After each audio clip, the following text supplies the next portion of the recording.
السلام عليكم، ازيكم يا جماعه الخير؟ عاملين ايه؟ واهلا بيكم في فيديو تاني ومعكم الهامي. الحقيقه الفيديو ده يعني انا مش مخطط له، مش كاتب له سكريبت، يعني هو بنسبه كبيره ارتجال نابع من القلب للقلب، وده طبعا بمناسبه نهايه 2022. سنه 2022 نزلت فيها 21 فيديو، لو حسبناها بحسبه ان انا لو كل اسبوع نزلت فيديو واحد اتكلم فيه 5 شهور بالكتير قوي 6 شهور استمرار. فين بقيه السنه؟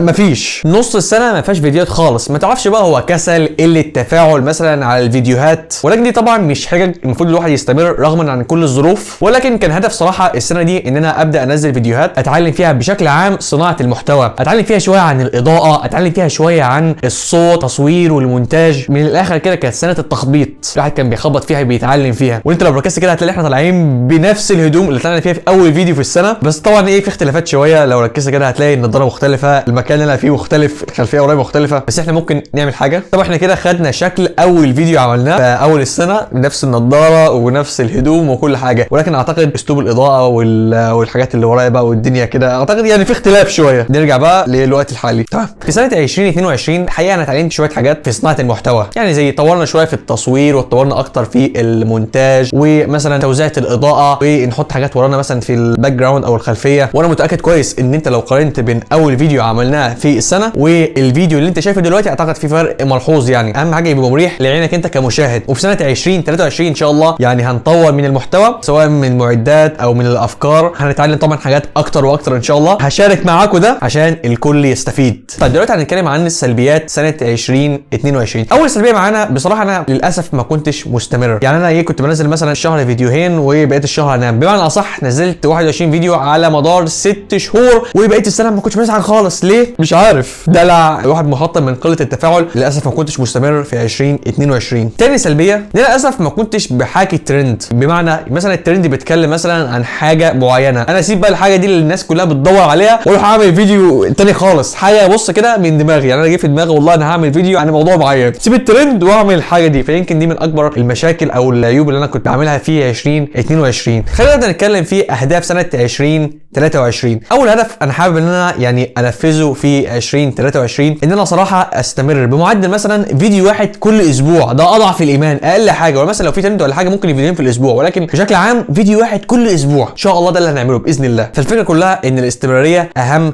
من الكميه. تاني حاجه ان انا احاول ان شاء الله ان احنا نحاكي الترند، بمعنى ان الترند بيتكلم وراه حاجه معينه نعمل فيديو عنها، ما نعملش فيديو ثالث. لا، الترند بيتكلم في حاجه نحاكي الترند ده. ثالث حاجه اني ان شاء الله ناوي اشتري اضاءات، وناوي ان شاء الله بس ان احنا نعلي شويه من المحتوى سواء في المونتاج، تصوير، اضاءات، نضيف حاجات في الاستوديو عندي او في السيت اب عندي ان شاء الله يعني، ونجيب زوايا تصوير اكتر ومختلفه. يعني بشكل عام نطور المحتوى. ومن الحاجات اللي انا حققتها في 2022 ان انا بديت انزل فيديوهات قصيره على الريلز في انستجرام والتيك توك، يعني سواء في المحتوى بتاعنا بشكل عام او نزل مثلا فيديوهات كوميديه مثلا، او مثلا موضوع جه في دماغي حبيت ان انا اتكلم فيه. انصحكم بشده ان انت تتابعني، بنعمل فيديوهات والله جميله جدا. والعجيب ان هي الريتش بتاعها او الفيوز بتاعتها اعلى بمراحل من الفيديوهات اللي بتنزل على القناه، مش عارف ليه. وفي نهايه الفيديو كل الشكر والتقدير ليكم وكل طبعا مشترك في القناه. احنا حاليا دلوقتي تقريبا 780 شخص على القناه، عدد قليل بس انا صراحه فخور بيه يعني. وان شاء الله مع الاستمراريه ان شاء الله نعلى ويبقى في سبسكرايبرز كتار كده بقى، ويبقى في تفاعل في القناه. وكل الشكر والتقدير للناقد الفني اللي شغال معايا صراحه في عمل الفيديوهات. بعد كل فيديو هو صاحب بينقد الفيديوهات دي وبيحاول يطور معايا الموضوع. كل الشكر والتقدير ليه. يعني انا صراحه الكلام يعجز عن وصفه، وهو عارف نفسه كويس. مش هقول اسمه لان هو ما بيحبش الظهور الاعلامي، بس هو على فكره راجل فلوجر قادم